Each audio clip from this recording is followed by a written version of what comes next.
पण भाजपची जाहिरात बघतो. तुम्ही जाहिरात त्याची बघितली का नाही मला माहिती नाही. छत्रपतींचा आशीर्वाद मोदी सरकारला उपलब्ध झाला. म्हणजे काय संबंध तुमचा छत्रपतीचं नाव तुम्ही घेताय, तुम्हाला अधिकार आहे.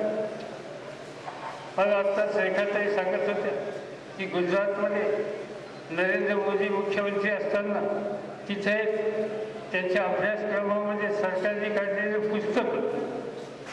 पुस्तक कोणी काढलं? गुजरात सरकारने. कशासाठी काढलं? विद्यार्थ्यांना शिक्षण देण्याच्यासाठी. आणि त्याच्यामध्ये छत्रपतींच्या संबंधीचा धडा होता.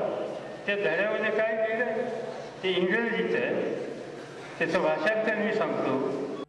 Shivaji was born in 1603 in the family of Shahaji Bhosle in Shivneri palace.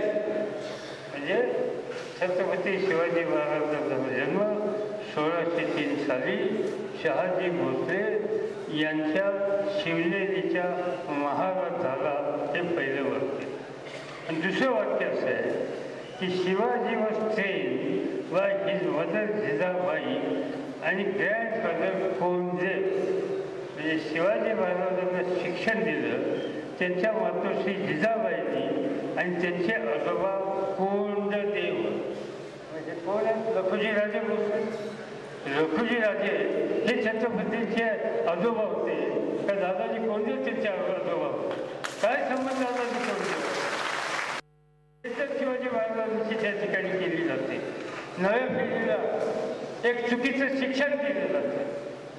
जाणीवपूर्वक छत्रपतींच्या घराची बेइज्जत करण्याच्या संबंधीचं काम या धड्यातून सरकारी पुस्तकातून मोदी साहेब ज्या राज्याचे मुख्यमंत्री होते त्यांच्या कालखंडामध्ये हे पुस्तक काढलं गेलं. आणि तशा प्रकारचे चुकीचे संस्कार, चुकीचा इतिहास हा नव्या पिढीच्या बालकांच्या मनामध्ये बिंबवण्याचा प्रयत्न केला. याच्यामध्ये छत्रपतींच्या बद्दलचं त्यांचं प्रेम काय हे त्या ठिकाणी स्पष्ट होतं.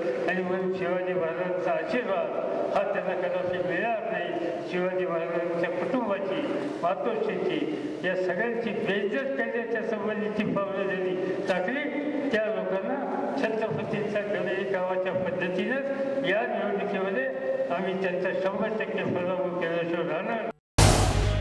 झी 24 तास रहा एक पाऊल पुढे.